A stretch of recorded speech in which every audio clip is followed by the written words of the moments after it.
Well, hey there, folks. This here's Possum Paw McGraw Jr. speaking to you from the undisputed king throne of the park.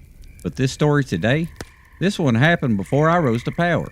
Back when I was just a humble man with a thermos of sweet tea and an outie belly button I didn't know was controversial.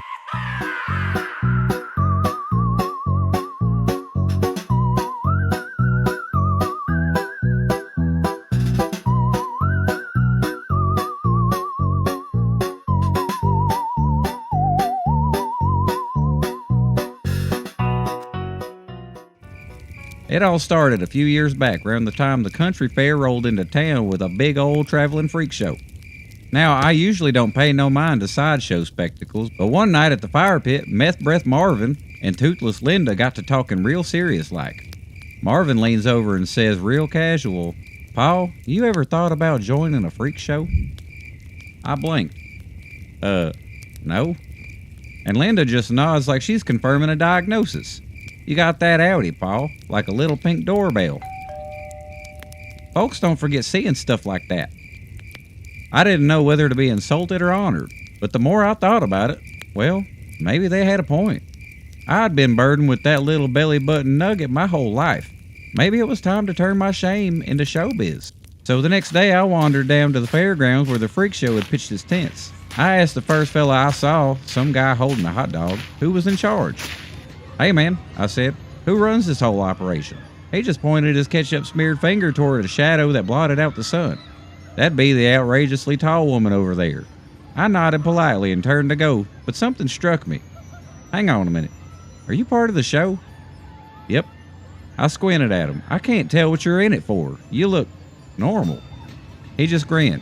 "It's not me, it's my bearded hot dog." I looked down at it. Sure enough, there was a full-on beard tangled around all that mustard. But as I walked away, I got to thinking, what if it wasn't a beard? What if, years ago, that man dropped his hot dog at a cookout and was so embarrassed he held up the hairy hot dog and said, "Oh my God, y'all, mine's got a beard," to save face. Then it became a whole thing, like now he's trapped in the lie. So every day he steals hair off of customers, out of combs, from maybe a barbershop dumpster. Maybe he snags them one at a time from kids that just wanted to see a buff man riding a unicycle juggling other smaller buff guys. And at midnight he eats the old hot dog. Then when he wakes up the next morning, he gets a new one and rolls it in all that stolen hair. Thinking about that still makes me cough like I got a hair in the back of my throat. Anyway, I made my way over to the tall woman. She was so big, I couldn't hear her when she talked. She sounded like a bear grumbling under a weighted blanket.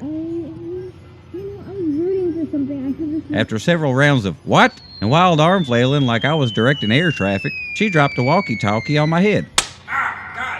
Almost knocked me out cold. I picked it up and her voice crackled through, clear as day.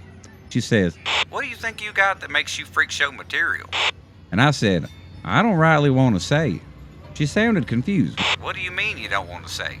I told her, "I mean, I'm real embarrassed about it. I don't even like thinking about it, let alone announcing it to a stranger." Then she tried the kind approach.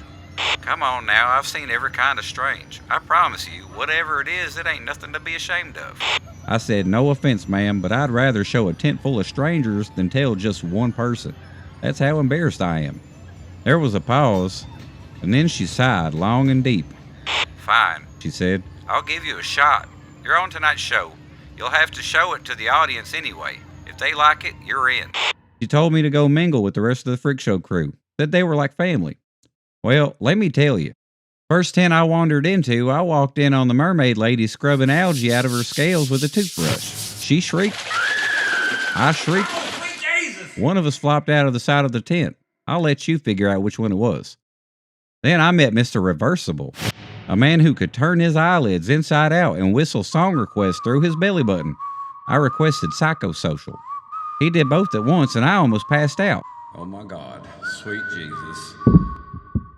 Baby Jeff was next, a 47-year-old man that looked exactly like a baby and insisted on being wheeled around in a stroller. I bent down to pat his little bald head and he headbutted me square in the lip. Last, I saw a lady sitting under a canopy covered in wind chimes, flipping tarot cards like a blackjack dealer. I sidled up and asked, "You want to play Go Fish?" She looked up real slow, locked eyes with me and said, "Sure." but we have to use a pack of cards that scream when you touch them. I backed away slowly, y'all. That lady still haunts my dreams. Then showtime came. They introduced me as Mr. Mystery Navel or something dramatic like that. Spotlight hit me. Crowd went quiet. I took a deep breath, scrunched my face like I was about to get slapped, and lifted up my shirt. The crowd gasped. Then they cheered. Oh, wow. People stood up. A child cried tears of joy. Somebody passed out in row 3. After the show, I headed backstage and looked up at the tall lady. Charm bracelet. You see a lot. She tried to speak and I just shrugged. She dropped a walkie-talkie and this time I caught it. She gave me a thumbs up and I think she even smiled up there. Honestly, she said, I was going to say no, but that crowd loved you. I don't get it, but they did. You can stay if you want. We had ourselves a moment. She said she used to feel like an outcast too, but there are bonuses to being really tall. She said, sure, I can't find pants that fit, but I can make a killing moonlighting as a window washer when we go into cities. I made $10,000 last year on window washing alone.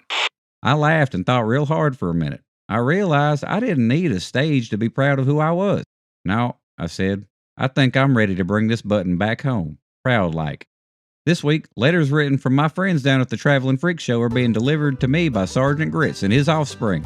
They're riding unicycles and wearing little red tailcoats and top hats. They're downright adorable. It's time for Redneck Mail Time, y'all. Redneck Mail Time. It's time for Redneck Mail Time. Yee-haw, Redneck Mail Time. Letter number 1 comes from the Mermaid Lady. She says, Dear Paul, how do you deal with folks staring at your parts like you're on display at a Bass Pro taxidermy wall? Well, sweetheart, I'll be honest with you. It took me a long time to get comfortable being looked at like I was something on a roadside billboard. But here's what I figured out. If they're staring, that means they notice something real. Ain't no shame in being real. Most folks go their whole lives hiding what makes them different. But you shimmer in the sun, baby. And you scrub your scales with pride. You're a dang marvel. And if folks can't handle a little glitter and algae, then that's on them. Let them stare. You're worth looking at.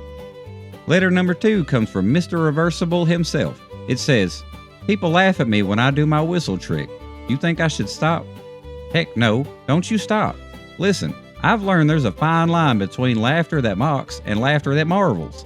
Sometimes people laugh because they're surprised, amazed, and even grateful, like they just found out the world's weirder and wider than they thought. Your whistle trick? Buddy, that's joy in a Bellybutton symphony. And the ones that laugh to be cruel, well, they're laughing because they ain't brave enough to stand out. Keep playing that navel flute, my friend. You're spreading happiness whether you mean to or not. Letter number 3 is written in crayon and it comes from Baby Jeff. He says, Can I crash at your place for a few days? They glued my stroller wheels. Jeff, buddy, you got the emotional profile of a feral toddler and the sleep schedule of a haunted cuckoo clock. But you're family now. And family don't let each other roll around stuck in place. You can crash on my couch, just wear pants. Don't spit up on my throw pillows. And if you start crying at 2 a.m., I'm handing you a juice box and going back to bed. If you're good with that, then I'm good with that. Come on back. Letter number 4 comes from the tall lady. She says, You still got that walkie-talkie? I dropped another one today. Yeah, I still got it. I keep it by the microwave in case I need to yell my own thoughts into a plastic box before the burrito timer goes off. You know, I never did think you proper. You gave me a shot when I couldn't even speak my truth out loud. You didn't have to. You just saw something in me, even if it didn't make sense, and you let me try. That meant a lot. And yeah, if you drop another walkie-talkie, I'll catch it. Or at least cushion it with my forehead again. Letter number 5 comes from the bearded hot dog. Ever think about what could have been if you'd eaten me that night? Every dang day, my friend, there are moments, dark, quiet moments, when I look at a plain old hot dog and wonder what might have been, what it might have whispered. But truth be told, I still ain't sure if that was a beard or just ground fuzz. Living the same life so long it becomes art. That's powerful. Keep rolling in them clumps, hot dog.